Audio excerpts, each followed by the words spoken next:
大家也不必惊慌。虽然楚轩辕的确是厉害，但他这儿子却没有那么邪乎，我早就与他交过手，手下败将罢了。唐正浩一脸得意地说道。其实他很清楚，楚风的天赋并不差，否则也不可能击败离岸之。可楚风终究是败给过他，他自然想彰显自己的厉害。滚！就在此时，乌马圣杰耐不住了，说话间便想对着唐浩然出手，将唐正浩等人赶出去。只是他还来不及释放出威压，一只手却抓住了他的手腕。是楚风。楚风看着乌马圣杰摇了摇头，示意他不要插手，你我之间的账也该算一算了。楚风对唐正浩说道：哈哈，真是笑话，你竟然还敢挑衅我！上次若不是你楚氏天族的族人在场，我就已经把你打得满地找牙了，但是这一次可没有人能保护你了。话罢，唐正浩长发舞动，他的气息也是散发而出。八品天仙，他的气息散发而出后，那6人都再度看向楚风，目光中不由得涌现出了一抹同情之色。八品天仙，这在他们来看已是一个非常强大的境界。然而感受到唐正浩的修为后，那乌马圣杰却是满眼失望。八品天仙的确很强，可是乌马圣杰可是很清楚，楚风的修为乃是7品武仙，八品天仙与7品武仙，这绝对是真正的天差地别，完全就是神仙与凡人的差别，根本不在一个层次上。楚风，你真的败给过这种货色？乌马圣杰问道。当初修为不济，的确是败了。楚风尴尬的笑了笑。什么时候的事？乌马圣杰问道。进入祖武修行界之前，楚风说道。听得此话，乌马圣杰皱了皱眉。楚风进入祖武修行界之前，连8品天仙都斗不过，可是现在却已是7品武仙，这进步速度也未免太恐怖了。毕竟距离祖武修行界才过去了短短几个月的时间而已，连半年都远远没有达到，在如此短的时间内连续突破，达到了7品武仙，这简直是足足跨越了一个大境界。这样的突破速度未免太恐怖了一些，连他都感到惊叹。你们废话什么？哪个想先找打，便站出来。唐正浩很是不爽地说道。他展现出自己的气息，就是想让人惊叹，也想让楚风与乌马圣杰惶恐的。只是楚风与乌马圣杰不仅没有丝毫恐惧之意，竟还露出了一副瞧不起他的样子，这让唐正浩非常不爽。我说唐正浩，你也太不争气了，都过去这么久了，你怎么还是8品天仙？楚风问道。你这手下败将还敢瞧不起我？我今日非要打到你叫我爷爷不成？听得此话，唐正浩被气得不轻，说话间便要出手。楚风，你怎么在这里？可就在此时，又有一道惊叹的声音响起。当那道声音响起之后，莫说唐正浩身旁的人愣住了，就连唐正浩也是赶忙收回了自己的气息，退到了一边。此时进来的这几位，连唐正浩也要惧怕几分，不敢招惹。他们分别是位列祖武十星第4的蛋台仙儿，位列祖武十星第5的灵狐命也，位列祖武十星第6的灵狐轮，位列祖武十星第7的梦魇无双，位列祖武十星第8的通天渊明。除了这几位外，还有一些灵狐天族的以及蛋台天族的族人，还有与他们关系不错的人。他们其实与唐正浩一样，是想来挑战乌马圣杰的。毕竟总共只有12个入口，斟酌一番后，选择这生肖鼠的入口乃是最稳妥的。可是灵狐命也等人万万也没有想到，楚风竟然在这里。他们可都是楚风的手下败将，至今不会忘记楚风在祖武修行界内所做的一切。可以这样说，楚风在他们心中留下了难以磨灭的阴影。只要他们看到楚风，内心便不由得颤抖起来。然而那唐正浩等人根本就不知道祖武修行界内发生的事。当这些人进来后，就连唐正浩也是暗叹不妙，因为只论武力，他根本就不是这些人的对手。哎呦喂，真是巧了，竟然在这里又都见面了。梦魇无双，通天渊明，你们进来干嘛？是想挑战我吗？看着那一脸惊叹的梦魇无双等人，楚风笑眯眯的开口了。误会，误会，楚风兄弟，这绝对是一个误会。若是知道你在这里，我哪敢进来啊？梦魇无双连连摇头，什么情况？然而看到这一幕后，唐正浩等人则是傻眼了。那梦魇无双的修为可是还要在唐正浩之上，并且唐正浩曾与梦魇无双交过手，深知此人的霸道。怎么此刻梦魇无双见到楚风竟如此慌张，就好像很怕楚风一样，变成了一个大怂包。那既然知道我在这里，你还不快滚！忽然楚风的神态变得严肃起来，竟敢这么与这些人说话，这楚风怕是个傻子吧？听得楚风此话，唐正浩等人像看待傻子一样看向了楚风。可接下来发生的一幕却让他们彻底懵了。楚风兄弟别动怒，我这就走，这就走。梦魇无双连说话连鞠躬，随后转过身去，便立刻消失在了此处。楚风兄弟，我就是进来看看，你不喜欢我这就走，嘿嘿。紧接着通天渊明也是转身便走，因为身材高大，再加上慌张，他竟还撞在了一块自顶部岩石而下的岩石之上，硬生生的撞了一个跟头。但他没有犹豫，起身之后便赶忙跑了出去，完美的诠释了什么叫做落荒而逃。而最令人们惊讶的是，就连灵狐命也走了。此时除了进来看热闹的，便只剩下了蛋台希儿和灵狐轮。怎么，你还想再领教一下？楚风对灵狐轮说道。楚风，你不要太过嚣张，你此次最好不要进入大阵，你若是进去，我保证你会哭着出来。灵狐轮冷哼一声，狠狠地说出了这句狠话。但是接下来他大袖一甩，竟然也走了。直到此时，唐正浩等人已是瞠目结舌，目瞪口呆，可谓是彻底傻眼了。因为无论怎么看，这些大人物好像都是被楚风给吓走的。灵狐命也等人虽然离去了，但是蛋台希儿以及一些围观之人却并没有走，反而较有兴致的打量着楚风。而那蛋台希儿更是面带笑意，主动与楚风说起话来。楚风公子可是楚氏天族楚轩辕前辈的后人？蛋台希儿问道。他的态度非常和气，完全没有祖武十星的架子。正是，我若是没猜错，姑娘应该便是蛋台天族的蛋台希儿了吧？楚风的态度也很是和气。虽然之前刚刚与蛋台天族的人发生了不愉快，但就事论事，这蛋台仙儿对楚风态度好，楚风自然也不会给他脸色。想不到楚风公子竟然还知道我，真是我的荣幸。蛋台仙儿的笑容变得越发灿烂，就宛如楚风知道他，对他来说真的是一件荣幸之事一般。仙儿姑娘，楚轩辕的确很强，但这楚风若比他父亲，确实差了太多。他连我都打不过，就更无法与你相比了。你可莫要被他给骗了。就在此时，那站在一旁的唐正浩站了出来。他在说楚风打不过他的时候，可谓是一脸的得意。他想表达什么，已经再明显不过了。他就是想要对蛋台仙儿炫耀，他曾赢过楚风这件事。可是未曾想到的是，当唐正浩站出来之后，那原本满面灿烂笑容的蛋台仙儿，小脸却是忽然变得阴沉起来。唐公子，我与楚风公子交谈，你不要插嘴，可好？听得此话，唐正浩一脸懵逼。他虽然与蛋台仙儿不熟，可是好歹见过几面，并且之间交谈，蛋台仙儿对他的态度非常友好。不曾想这一次，他竟然被蛋台仙儿数落了。只是就算他与蛋台仙儿不熟，也是有几面之缘的。怎么今日蛋台仙儿会因为刚刚认识的楚风就对他动怒？这让唐正浩非常不爽。只是他又不能对蛋台仙儿发火，所以毫无意外的，他将那愤怒的目光投向了楚风。楚风，这里有战了，你是自己滚出去，还是要我把你打出去？可是唐正浩话音刚落，此处的岩壁便是剧烈一颤，一股强大的气息开始在此处肆虐。此时，所有人都是将目光投向了蛋台仙儿，就连乌马圣杰看向蛋台仙儿的目光也是多了一抹凝重。那肆虐的气息乃是蛋台仙儿的身体散发而出。六品武仙，这便是蛋台仙儿的修为。如此强大的修为，莫说那些围观之人一脸的惊叹。蛋台仙儿无愧于祖武10星排名第4的存在，他能有这样的称号，可谓是真材实料，是真正的天才。此时，就连唐正浩也是变得有些慌乱起来。他那8品天仙的气息，在蛋台仙儿这6品武仙的面前，简直就像是溪流遇到了江河，不堪一击。更何况此刻蛋台仙儿看向唐正浩的目光已是越来越不友善。唐公子，你若要继续对楚风公子无礼，那便休怪我对你不客气了。蛋台仙儿冷声喝道。蛋台姑娘，教训这种没有礼貌的人，岂能由蛋台姑娘你出手？这种粗活还是我楚风来吧。此时楚风忽然开口了。妈的，你个废物，还敢对我说此话？不给你一点教训，你怕是忘了当日被我击败的痛苦。唐正浩怒喝一声，随后身形一纵，便向楚风飞掠而去。他速度很快，眨眼间已是来到楚风近前。他没有使用任何武器，也没有使用任何武技，而是五指握拳，对着楚风的面门直接轰了过去。砰的一声闷响之后，空气就像是凝固了一般。那些围观之人都是睁大着眼睛盯着楚风，那目光之中有着一丝不解。唐正浩这一拳明明轰在了楚风的面门之上，可是为何楚风却是毫发无损？就在这时，忽然一声撕心裂肺的惨叫传来，竟是那唐正浩。唐正浩抓住自己的先前去打楚风的手，一边倒退，一边发出杀猪一般的惨叫。此时人们才发现，唐正浩轰向楚风的那个拳头，竟然已是血肉模糊，整个手都废了。人们不由得又看向了楚风，可是楚风的脸上不仅丝毫未损，连一丝血迹也没有。此时人们忽然想到了一种可能，这唐正浩的一拳似乎根本没有打到楚风，而是被什么给拦了下来。卑鄙小人，你自身修为斗不过我，竟然运用至宝，你根本就不配做楚轩辕的儿子，你真是辱没了你父亲的名声。唐正浩指着楚风大骂起来，在他眼中，楚风根本就不是他的对手，所以当他在楚风身上吃了亏之后，他想到的第一种可能便是楚风运用了至宝。然而就在这时，那唐正浩却又是惨叫一声，与此同时，他整个人也是倒飞而去，狠狠地撞在了岩壁之上。而此时人们却根本无心去理会那唐正浩，而是全部将楚风凝聚在了楚风的身上，就连蛋台仙儿也不例外。此刻他们都能够清晰地感受到楚风身上所散发的气息，正因为感受到了楚风的气息，人们才如此的震惊。他们开始怀疑唐正浩是否真的赢过这楚风，似乎也明白了为何先前灵狐命野等人都是一副很惧怕楚风的样子，因为这楚风实在太强了，比他们预想的要强得多得多。他比蛋台仙儿还要强了足足1品，乃是一位7品武仙。此时莫说旁人，就连唐正浩也是一脸的吃惊，他简直不敢相信眼前的一切。眼前的这个人还是他当初在楚氏天族击败的人吗？这是同一个人吗？假如这是同一个人，可他又是如何在如此短的时间内取得了如此大的进步？唐正浩，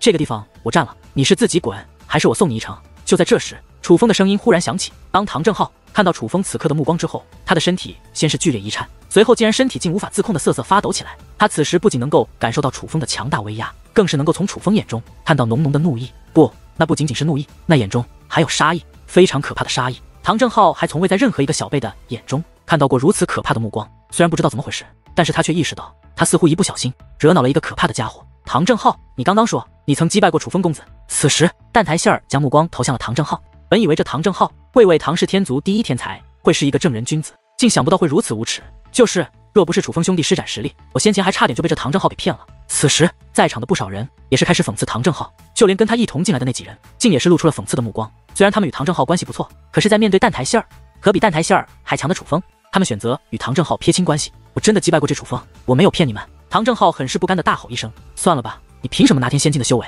去升武仙境界？你真当我们傻呀？然而他此话说完，换来的却是众人更加无情的嘲讽以及鄙夷的目光。此刻，唐正浩非常的绝望，因为无论他怎么解释，人们似乎都不会相信。毕竟他这8品天仙的修为，在楚风那7品5仙的面前，的确显得太过无力。当初在我处世天族之外，我的确败给过他，那是真的败了。就在此时，楚风的声音却是忽然响起。楚风的声音响起后，唐正浩则是颇感意外，他真是没有想到楚风会当众承认自己曾败给他这件事。毕竟这可不是什么光彩的事。楚风兄弟，你别开玩笑了，就他这实力，怎么可能胜得过你啊？然而，哪怕楚风亲口承认，人们却也是并不太去愿意相信。事实就是如此，我的确是曾败给过他，我觉得这没什么不好承认的。当初技不如人是事实，楚风说道。楚风表现得很是豁达，事实上他并不觉得败给唐正浩是什么丢脸的事。在楚风看来，失败没什么，不敢承认失败，那才是真正的丢人。楚风公子真是光明磊落之人，令人佩服。蛋台仙儿拍手说道。在场的其他人也是纷纷开始夸赞楚风这种行为。见到这一幕，那唐正浩反而越发的不爽了，他指着楚风说道：楚风，你别以为你承认这件事我就感谢你，我想你是误会了，我说出这件事只是想让大家知道事实，可没有丝毫讨好你的意思。另外我要提醒你，你若现在还不滚，我就让你连滚的力气都没有。说完此话，楚风大袖一挥，一阵飓风便将那唐正浩卷起。唐正浩如同一片枯叶，只能随风而动，最后落到了出口处，被狠狠地甩了出来，滚了数百米后才稳住身形，那叫一个狼狈。唐正浩站起身来，满面怒容，指着楚风喝道：楚风，你休要得意，我唐正浩收拾不了你，有人能收拾你。说完此话，他便走了出去，来到入口之外，这唐正浩便大喊起来：狐仙前辈，无名星陨前辈，凉秋乘风前辈，龙轩大师。唐正浩不断的呼喊着，这引起了不少人的注意，但根本没有人理会他，只是像看热闹一样看着他。而当唐正浩气势汹汹出去的时候，其实楚风就知道他想做什么了，只是连续呼喊了那么久，莫说那4位圣桃界灵师没有丝毫回应，旁观者们也是像看待傻子一般看着他，这让唐正浩越发恼怒。盛怒之下，他干脆高声质问：4位大人，我知道你们听得到，我今日就问问你们，这场考核有小人混了进来，这件事情大人们可管否？谁是混进来的？终于，狐仙娘娘出现在了此处。狐仙娘娘，有人没有参加考核，直接混入了此处。唐正浩见到狐仙娘娘，态度顿时收敛了许多。我再问你，哪个是混进来的？狐仙娘娘的态度则是非常的严肃。楚氏天族楚轩辕之子楚风，他此时就在那入口之中。唐正浩指着那生肖鼠的入口高声说道：什么？楚轩辕之子楚风，他不是死了吗？听得楚轩辕之子这5个字，许多人都是神色一动。虽然他们都不认识楚风，可是楚轩辕之子楚风，他们可都听闻过。谁告诉你楚风是混进来的？他明明是我们请过来的。狐仙娘娘说道。听得此话，莫说那唐正浩，就连旁人也是一脸的惊讶。连祖武十星都是自己来到此处的，最多就是无需考核，得到个优待而已，但却并不是被邀请而来。这楚风竟是被邀请过来的，这是多大的面子啊！前辈，您说的是真的？唐正浩此时一脸的尴尬，难不成还会是假的？此处有我把守，若不是我的允许，谁能进来？狐仙娘娘冷声问道。你要做的是想办法进入大阵，而不是想着举报别人，把心放在正处吧，否则就算你是祖武十星，我也可以随时让你滚蛋。狐仙娘娘狠狠地瞪了唐正浩一眼，随后大袖一甩，便消失在了此处。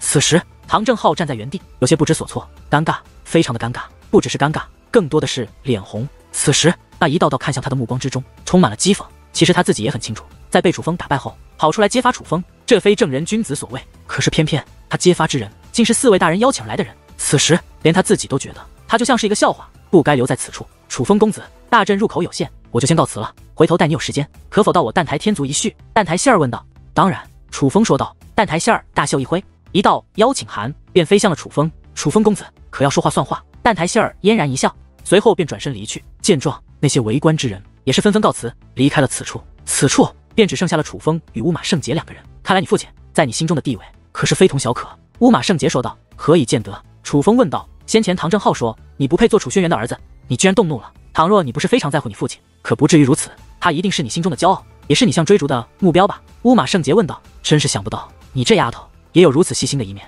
楚风笑眯眯地看着乌马圣杰，我觉得楚轩辕前辈绝对不会像你这样没个正形。乌马圣杰白了楚风一眼，便转过身向外面走去。丫头干嘛去？楚风问道。自然是去争夺其他入口。乌马圣杰说道。别去与他们争了，就从这生肖鼠的入口进去吧。楚风说道。你是看不起我，所以你想出去替我出去争？乌马圣杰有些不悦，他是承认楚风比他强，可是他从这些人手中争夺一个入口还是很有自信的，并不需要楚风帮忙。我也不去争。楚风说道。你也不去？听得此话，原本有些不悦的乌马圣杰则是神色一滞，有些不明白楚风的意思了。你看这里。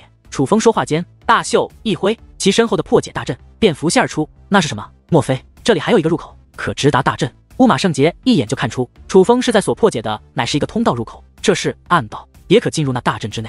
我从这里走。楚风说道。那需要我帮你破开这入口吗？乌马圣杰问道。不必了，你先进去吧。进入大阵之后，一定要注意这几点。楚风说话间，手指轻点，一道光芒体飞掠而出，直奔乌马圣杰的脑袋飞掠而去。乌马圣杰并未躲闪，而是任由那光芒体进入自己的脑袋之中。光芒体进入之后，乌马圣杰已经知道了楚风想告诉他的全部内容。那些内容不仅能让乌马圣杰知道如何快速的避开这生肖署内的关卡，以最快速度通关，哪怕进入大阵之后，乌马圣杰也知道该怎么做来获得最大的好处，甚至有机会找到那传说中界灵仙王留下的结界剑。你是如何知道这些的？乌马圣杰美眸流转，眼中布满震惊之色。楚风所告诉他的消息简直太过重要，甚至可以说是无价之宝。火牢之中有位前辈留下的，刚好被我发现了。根据我的观察，这应该都是真的，对我们来说刚好有用。楚风说道。你是说你这家伙被关入了火牢，却刚好发现了一位前辈留下的关于这大阵的秘密？乌马圣杰更加震惊了。好像是这样的。楚风尴尬的挠了挠头。你这家伙什么运气啊？乌马圣杰震惊的一双美眸瞪得很大。这个就是命吧？楚风笑了笑。既然你命这么好，那我便与你争了。我进去了。乌马圣杰说完此话，便直接走入了那生肖鼠的入口之中。当乌马圣杰进入那生肖鼠的入口之后，生肖鼠原本张开的嘴巴便忽然闭合，这代表着已经有人走入了。那通往大阵的通道开始了。只是楚风和那乌马圣杰到底是谁进去了？虽说生肖鼠的入口并非是第一个关闭的，但仍是引起了不少人的注意。就连无名星宇和狐仙娘娘也是目露好奇之色。他们都知道楚风与那乌马圣杰同在那生肖鼠的入口之中，眼下两个人都没有出来，但是却有人进入了其中。人们忍不住猜测，究竟是楚风进入其中，还是乌马圣杰进入其中？我猜不会有意外吧？狐仙娘娘看着无名星宇说道。她所指的不会有意外，便是说楚风战胜了乌马圣杰，进入了那入口之中。毕竟他能看穿楚风的修为，也能看穿乌马圣杰的修为。从修为上来看，楚风比乌马圣杰高出一个境界，所以他们二人的对决悬念不大。那也未必，毕竟在楚风出现之前，大家可都觉得那乌马圣杰才是预言之子。今日一看，此子的确也非寻常之辈，也可谓是妖孽级的天才。无名星允说道。这么说来，你觉得还有悬念？狐仙娘娘问道。有悬念不是更有趣吗？无名星允笑了笑。看来我是来晚了呢。就在此时，一道身影忽然出现，落在了无名星允与狐仙娘娘的身旁。这是一位老者，一头长发如瀑一般垂落而下，径直到脚底。但那长发并未垂落于地，而是在将要落地之时飘动而起，并且这一头金发非常的耀眼，宛如金子打造而成，阳光照耀而下，竟还会闪闪发光，非常的引人注目。这位老者面容苍老，但双眼却炯炯有神，至少那双眼眸看上去根本就不像是一个年迈之人。都说双眼是通往灵魂的窗口，只通过这位老者的双眼来看，这位老者的身体状态非常之好，而此人便是龙轩大师。怎么来这里了？见到龙轩大师，狐仙娘娘目露金色。我听文楚轩辕的儿子来了，所以来看看。龙轩大师说道。你来这里，那主阵怎么办？狐仙娘娘问道。放心吧，主阵已经布置完了。龙轩大师说道。你骗谁呢？怎么可能这么快就布置完？狐仙娘娘一脸的不相信，同时还有些生气，因为她觉得龙轩大师在骗她。龙轩大师与梁秋成风迟迟没有出现，就是因为他们二人在布置主阵，因为那主阵只能有2个人布置，所以他与无名星允才没有插手。但是按照正常推测，想要布置好那座主阵，不可能这么快，起码还需要10个时辰才行。的确布置完了。就在此时，又有一道身影出现，此人便是梁秋成风。看到梁秋成风，狐仙娘娘则是有些糊涂了。相比于龙轩大师，梁秋成风可是一个非常靠谱的人，他不可能撒谎。他说布置完了，就一定是布置完了。但是这时间明显不对啊！凭借他们2个的实力，不该这么快布置好那主阵，而且还比预期快了足足10个时辰。是你通知他们楚风来了的？忽然，狐仙娘娘看向了无名星允，我还以为是你通知的呢。无名星允笑了笑，既然不是你，也不是我，那是谁告诉你们楚风来了的？狐仙娘娘一脸诧异的看向了梁秋成风与龙轩大师，无名星允也向梁秋成风与龙轩大师投去了好奇的目光。他们2人都想知道答案。是老夫。就在此时，4人身前的空间一阵扭曲，随后便一道身影自那扭曲的空间之中走了出来，站在了4人面前。看到这位，狐仙娘娘与无名星允皆是目露惊讶之色。不仅是他们，若是此时楚风在此，一定也会感到惊讶，因为此时出现的这一位，楚风认识。这位便是楚风在火牢之中所遇到的那位老者，正是这位老者告诉了楚风关于那火牢岩壁上的事情。但楚风并不知道，这位的身份连在场这4位大人物也要忌惮不已，因为这位才是真正的绝顶大人物。因为这位老者便是祖武星域的第1届灵师梁秋大师。梁秋大师，原来是您提前过来了。我就说嘛，他们2个怎么能够这么快就布置好那座主阵？见到梁秋大师，就连狐仙娘娘的态度也是变得格外的好。梁秋大师在祖武星域能有如今的地位，靠的可是真正的实力。他不仅仅是一位蛇纹级圣袍界灵师，同时还是一位至尊敬的高手，无论是界灵之术还是武境修为，都是最顶尖的存在。老夫能否突破到龙纹级圣袍界灵师，就看这一次了，自然要重视。梁秋大师说道。听得此话，狐仙娘娘等人也是变得兴奋起来，他们精心准备这一切，就是想得到大阵内的力量。梁秋大师想要成为龙纹级圣袍，而他们4个也想借此力量一举成为蛇纹级圣袍，该准备的都准备好了，接下来就看这些小辈们的表现了。梁秋大师感慨道。而与此同时，梁秋成风、无名星允狐仙娘娘以及龙轩大师也都将目光投向了那座大阵。精心准备多年，他们能做的都做了，但最终能否成功，却全靠那些小辈，而并非是他们。总共12个入口，每个入口在一定时间内只能进入1个人，这便代表着只有12个人能够进入那大阵之中。而经过一番争夺后，进入那12个入口的分别是灵狐月月、灵狐铁面、灵狐命眼、灵狐轮、蛋台仙儿、梦魇无双、通天渊明、凉秋红月、凉秋蓝月。这9位分别争夺到了1个入口，而蛋台天族内有2个卓越的小辈也分别争取到了1个入口。至于唐正浩，可能是被楚风的事情刺激到了，他根本就没有去争，而是与其他被淘汰的人一起走入了狐仙娘娘所说的那座宫殿之中。那是一座特殊的宫殿阵法，那阵法不仅能为唐正浩等被淘汰的人带来好处，其实这座阵法与界灵仙王留下的那座大阵相连的。当唐正浩等人进入其中，并开始催动阵法后，那封锁大阵的结界竟有一部分化作了透明之色，于是那片区域的景色也是浮现而出。那片区域刚好是与12个入口相连的地方，若是从12个入口内走出，进入大阵之后，便可以看到36座山峰。这36座山峰并排而立，如同一座围墙，将12个入口给封锁了起来。显而易见，若想进入大阵深处，就必须先翻过那山峰才行。但是每一座山峰的登山之路都不简单，登山之路上有着道道金光璀璨的光芒体，那其实是阵法，数不胜数的阵法。在那登山之路上，每座阵法都如同一个关卡，唯有破阵之后才能继续登山。至于破阵之后能得到什么，那山峰之巅又有什么？翻过了山峰能看到什么？人们此时都不知晓，尤其是那些被小辈们，此刻更是一脸茫然。因为不仅无名星云等人能够清晰地看到那大阵内的一切，就连唐正浩等人其实也能够看到，这是怎么回事？看着那大阵的变化，许多小辈感到不解，这大阵可是号称再强横的界灵师也看不穿的，可是此刻他们不用任何手段都能够看到大阵内的一切，这让他们感到惊讶。我若没有猜错，此时大阵的变化应该与我们此时催动的这座阵法有关。就在此时，唐正浩说道。虽说在先前面对楚风的时候，这唐正浩表现得非常愚蠢，但却也是因为轻敌。这唐正浩其实也是非常聪慧之人，所以他率先猜测到他们其实被狐仙娘娘他们利用了，与我们有关。莫非是我们此刻催动的这座阵法？听得唐正浩一番话，许多人也是反应过来。唐正浩点了点头，但旋即说道：不过无所谓，天下本就没有免费的午餐，只要我们全力以赴催动这阵法，这阵法内的宝物自然也就属于我们。对，众人纷纷点头，且不由自主的将目光投向了这座阵法的四周。在那四周琳琅满目的皆是宝物，并且哪怕对于他们来说也有着一定的诱惑力，而只要他们全力催动阵法，到时候根据他们所付出的力量多少，可以得到相应的宝物，这便是他们的奖励。虽说大阵内的部分地区已经可以看到，但是那12个入口的关卡部分仍是无法看到的，没有人知道那此刻正在闯关的小辈们在经历着什么，因此人们都还在猜测那些小辈是否能成功的闯过关卡，又有谁率先进入大阵抢得先机。忽然那大阵之内传来一声轰鸣，链接大阵内部的12个入口终于有一个打开了，有人成功自关卡走出。可令人感到意外的是，这最先穿过关卡成功进入大阵的并非是最简单的生肖鼠，反而是难度最高的生肖龙灵狐月月，以毫发未损的姿态出现在了大家的视野之中。而从他那俊俏的小脸之上的轻松，人们更是得知，哪怕是生肖龙这最难的关卡，对他来说仿佛也没有丝毫难度。这灵狐月月果然厉害，不愧是当今祖武星域灵狐鸿飞之下的最强小辈。当看到灵狐月月后，许多人都是激动不已，尤其是男子们更是异常的兴奋。灵狐月月这样的女子，哪怕对于这些天才级的小辈来说，那也是圣女般的存在，是他们最想娶的女人。只是他们却也很清楚，凭他们的实力根本没有拥有灵狐月月的资格，他们也就只能在梦里想一想了。真是不知道什么样的男子才能配得上这个丫头。看着大阵之内那近乎完美的灵狐月月，有人忍不住感慨起来。在灵狐月月之后，凉秋姐妹也是依次进入了大阵之内，她们3人入阵的时间相差时间并不大，而后面的人所用的时间则是较久了一点，但是大家却也都成功的进入了大阵之内。总共12个生肖入口，到的最后竟只有生肖鼠的入口还没有在大阵内部打开。生肖鼠的关卡乃是最简单的，可是所有比它难的关卡都被开启之后，生肖鼠却仍是关闭，这让许多人感到不解。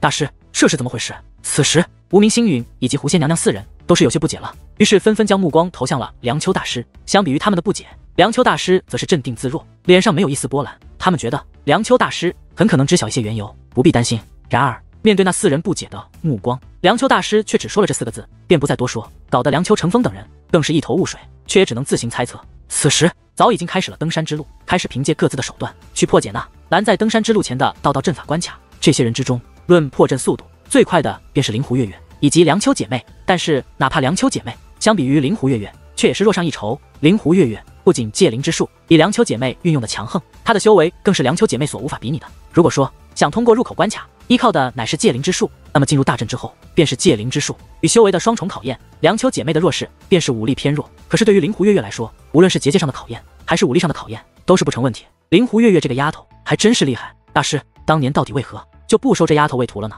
若是有你栽培，搞不好这丫头如今已是蛇纹级尊袍戒灵师。狐仙娘娘说道：“当年梁丘大师本来是打算收令胡月月为弟子的，后来因为一些事情，最终梁丘大师没有收令胡月月为弟子。但是究竟是怎么回事，外人并不知晓。说到底，还是没有这个缘分吧。”梁丘大师淡淡的笑了笑，脸上并无波澜。看得出来，对于错过了林胡月月这个好苗子，他似乎并无遗憾，但却没人注意。当说完此话后，梁丘大师却是下意识的看了一眼生肖鼠的入口，这一眼望去之后，他嘴角竟还扬起了一抹上翘的弧度。此时，众人已经破开了不少阵法，许多人在那大阵内已是有了一定收获。而因为修为不济的原因，哪怕戒灵之术很强，可是梁丘姐妹的破阵速度却也大大减缓，竟被许多人给追了上来。因为每个阵法之内都有可能藏着结界剑，所以为了增加破阵的速度，许多人都已经联合起来。自然而然的，也有许多人想与梁丘姐妹联手，但是梁丘姐妹却都拒绝了。对于梁丘姐妹的拒绝，众人感到不解，但唯有梁丘姐妹自己清楚，她们在等待着一个人，那个人才是她们姐妹俩最想合作的人。忽然，那生肖鼠的方向传来了轰鸣，当那轰鸣响起之后，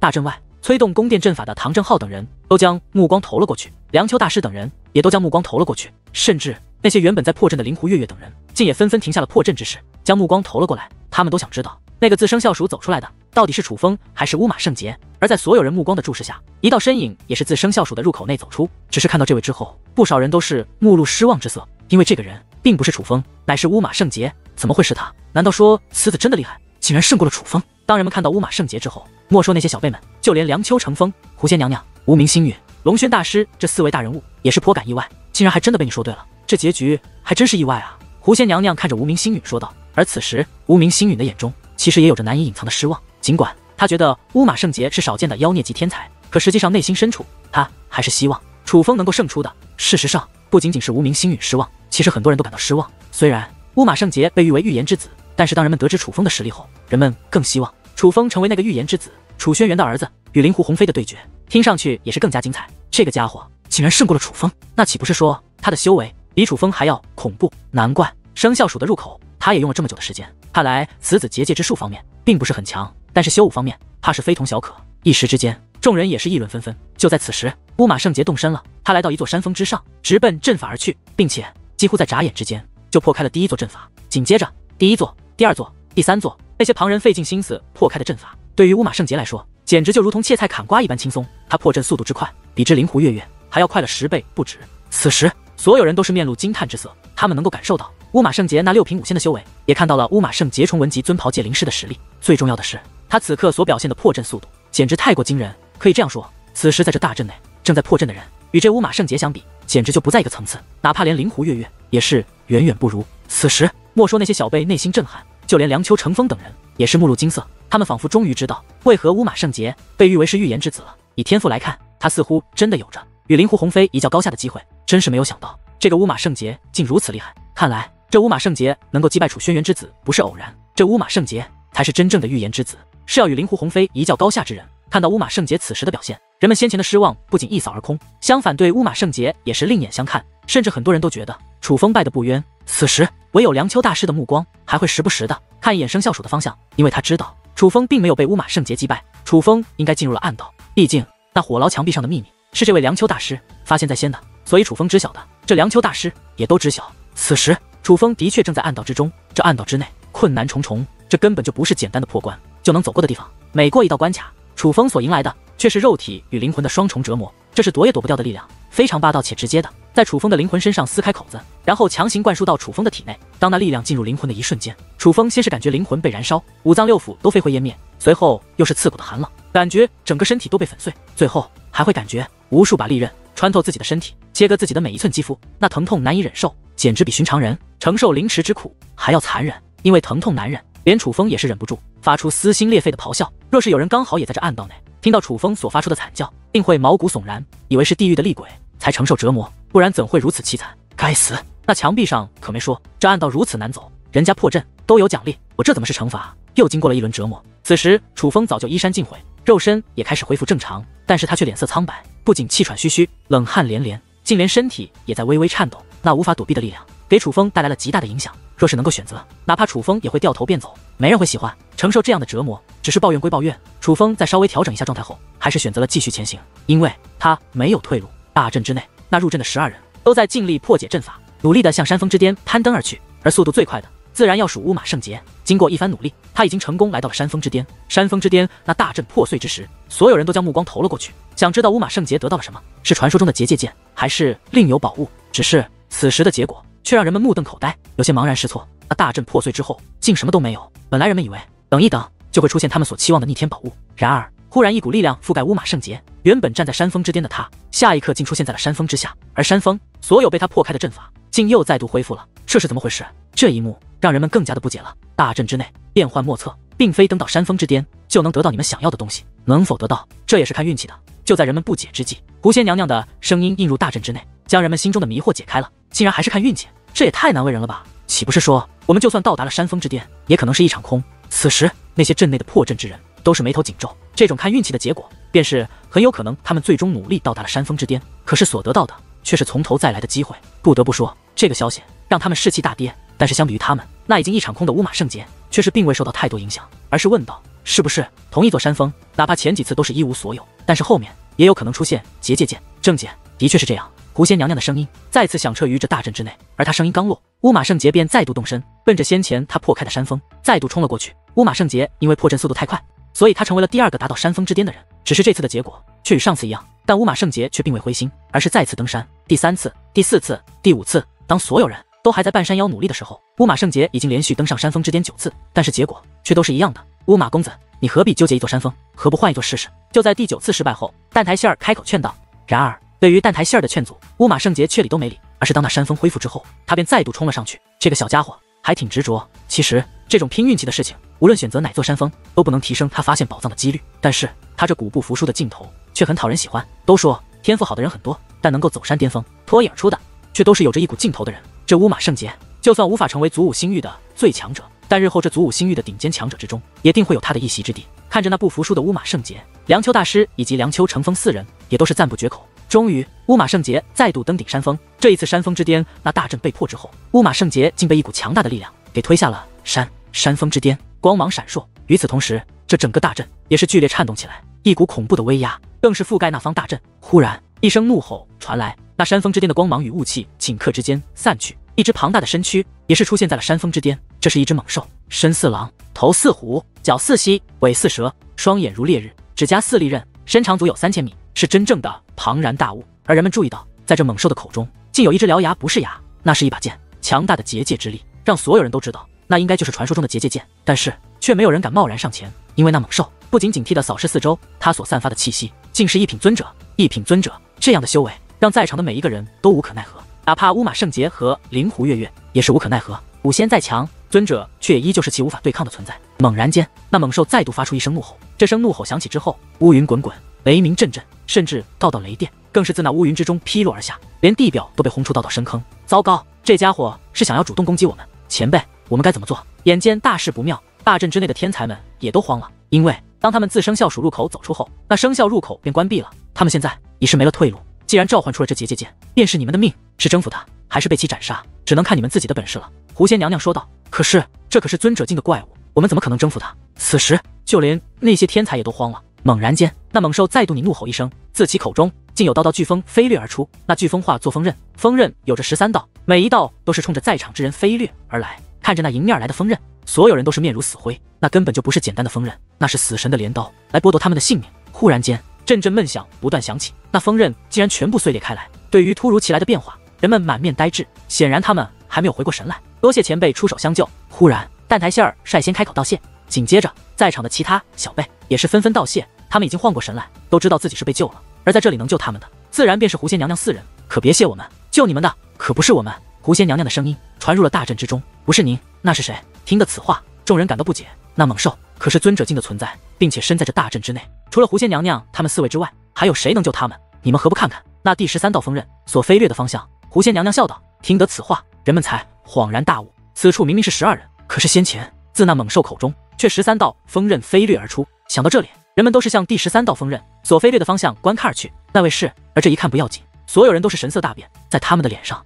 激动、喜悦以及焦虑等复杂的情绪竟同时出现。第13道锋刃飞掠的方向是一个角落，人们若不注意，根本不会注意到这个角落。可是此时，在这个角落却站着一个人，此人一袭白色长袍在身，身高2米有余，身材纤瘦，皮肤白皙，一头黑发如墨染的一般，竟长有1米有3。散落而下，随风而荡，不仅与他白皙的肌肤以及身上的长袍形成了鲜明的对比，竟也尽显洒脱之意。而此人的面容也是堪称俊男中的俊男，剑眉星目，高挺的鼻梁，既清秀却又不失阳刚之气。而此人便是当今祖武星域公认的第一天才小辈，祖武十星之首灵狐鸿飞。灵狐鸿飞的出现让小辈们激动不已，而阵内之人则是又喜又忧。令狐鸿飞虽然有保护他们的能力，但同时也让他们丧失了夺取结界剑的机会。虽然同为小辈中的天才，可他们与灵狐鸿飞的差距却也是天壤之别，根本就不在一个层次。那时忽然人们神色一动，他们猛然注意到灵狐鸿飞的身后竟然悬浮着一把剑，那是结界剑。令狐鸿飞他竟然已经得到了一把结界剑，小辈们都感到震惊。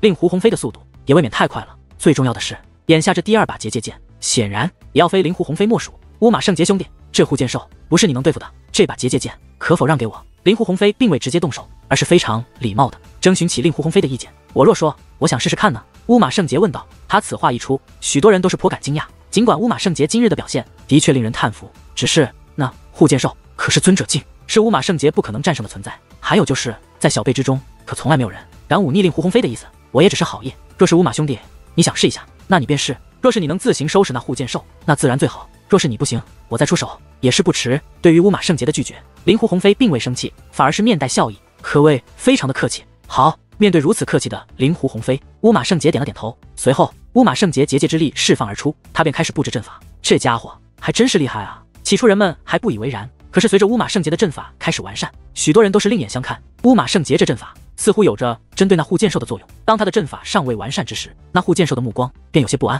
而当他那阵法完善之后，那护剑兽的身体竟在微微颤抖。这家伙掌握了此处的某种秘密，否则不可能布置出连这护剑兽都恐惧的阵法。难怪同为重文级尊炮，他的破阵速度快我10倍。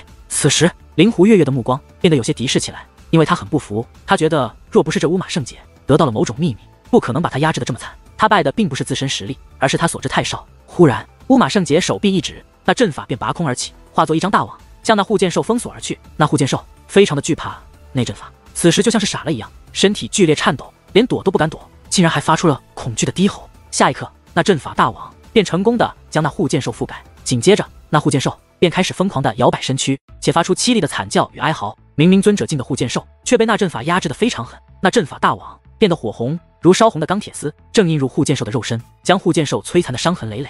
此时灵狐天族的所有族人都下意识地看了灵狐鸿飞一眼，他们有些担心，是在替灵狐鸿飞担心。本来这把结界剑非灵狐鸿飞莫属，可谁都没有想到这乌马圣杰竟然真的布置出了能够压制这护剑兽的阵法。这一切是如此的不可思议，可它却真实的发生着。倘若乌马圣杰成功了，那灵狐鸿飞可就将少的一把结界剑。只是相比于灵狐天族的其他族人，灵狐鸿飞自己却是面带笑意的看待着这一切，他没有一丝担忧，相反他那个笑容就像是在替乌马圣杰高兴一般。不过很快人们发现，那阵法虽强，可随着进入护剑兽的身体，那阵法也在开始渐渐削弱。终于那阵法彻底消失了，而伤痕累累的护剑兽却忽然变得无比愤怒。此时大阵内的所有人都能感受到他的杀意，一声怒吼，天地震荡。紧接着那护剑兽张着血盆大口，便以本体向乌马圣杰攻了过来。他是真的怒了，那架势可不仅仅是要杀了乌马圣杰，而是要将乌马圣杰撕成粉碎。然而当那护剑兽来到乌马圣杰身前之际，一道身影却是如同鬼魅一般出现在了乌马圣杰身前，是灵狐鸿飞。只见灵狐鸿飞手臂伸出，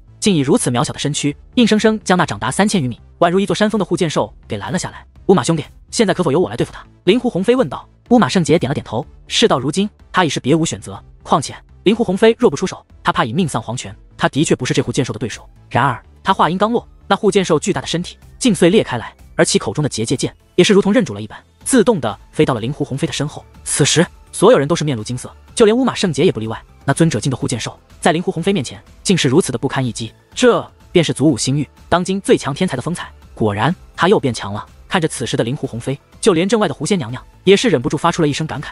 灵狐鸿飞上次出现还是3年前，那时的他便已是1品尊者，而现在灵狐鸿飞已是2品尊者，所以哪怕那护剑兽在灵狐鸿飞的面前才会如此的不堪一击。收集了2把结界剑，这灵狐鸿飞已是可以开启那座大门了。梁秋乘风说道。放心吧，他不会就此罢手的，毕竟结界剑收复的越多，进入那里所得到的力量越多。灵狐鸿飞他想成为的可是圣袍界灵师。无名星陨说道。我倒是希望他不要这样急功近利。灵狐鸿飞的结界之术其实天赋也很强，只是很少展露而已。他若是凭借自己的能力去修炼，而不是依靠外力，他以后是有机会踏足龙纹圣袍的。可他若是依靠外力强行成为圣袍，哪怕是他这一辈子也只能止步于重文级圣袍。梁秋大师说道。梁秋大师，您可不要去劝他，我们能否成功，还要依靠这小鬼的力量呢。他若不开启那道门，不进入其中，我们也无法得到那力量啊。无名星陨说道。就算梁丘大师想劝，也是没用的吧。灵狐鸿飞根本不在乎结界之术，他只醉心于修武之道，成为圣袍界灵师，只是想扬名而已。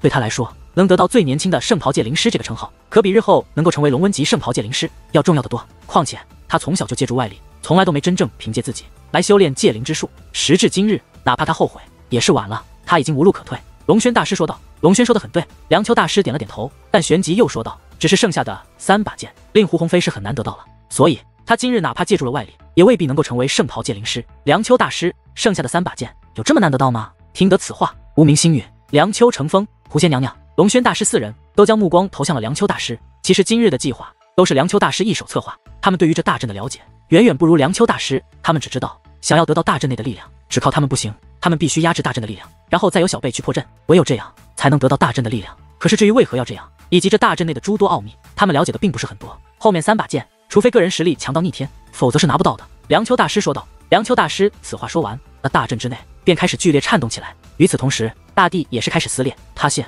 浓烟滚滚。见此情形，那些原本还在山峰之上的小辈们都是赶忙自山峰之上飞掠而下，来到了灵狐鸿飞的身后，一脸的紧张。他们都能感觉到，似乎有着某种可怕的东西要从那大地之中出来了。果不其然，在那翻腾的大地之中，一个庞然大物缓缓升起。这个庞然大物高大3万万米，宛如通天的飓风。然而这并不是山峰，那是一个通天的怪物。此怪物没有透露，只有一个类似人类的身躯，但是它的那具身躯却高大3万余米，是真正的庞然大物。在它的对比下，那些蕴藏诸多阵法的山峰都是显得渺小了不少，更不要说在它脚下的那些小辈们了。如此对比之下，那些小辈连蝼蚁都称不上，简直就是几粒尘埃。最重要的是，这庞然大物所散发的气息竟是至尊境。天哪，怎么会出现如此可怕的东西？大师，我们不是已经压制了那大阵的力量了吗？怎么还会出现如此强横的怪物？看到那庞然大物，莫说那些小辈，就连狐仙娘娘等人也是有些慌了。那可是至尊境的存在，莫说是那些小辈，就连他们进去也根本不是那怪物的对手。在这里的人当中，唯有梁丘大师能与那怪物抗衡。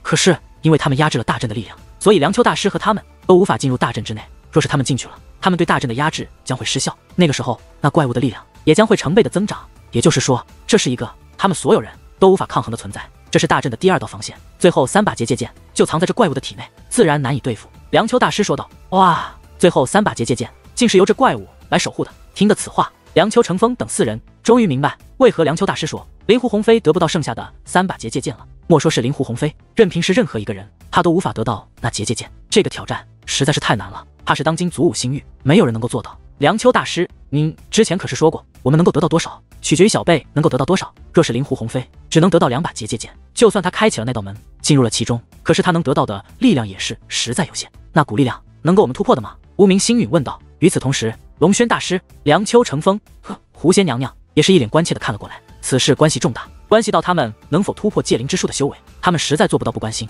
那力量究竟有多强，我也不清楚，不敢肯定啊。也许他背负1把结界剑，进入其中所得到的力量，就足以让我们突破。听得梁丘大师此话后，无名星陨等4人不由得松了一口气。可是还不待他们有所缓和，梁丘大师却再度开口，但也有可能那力量没有我们预想的强，搞不好就算背负4把结界剑进去，也不会让我们突破。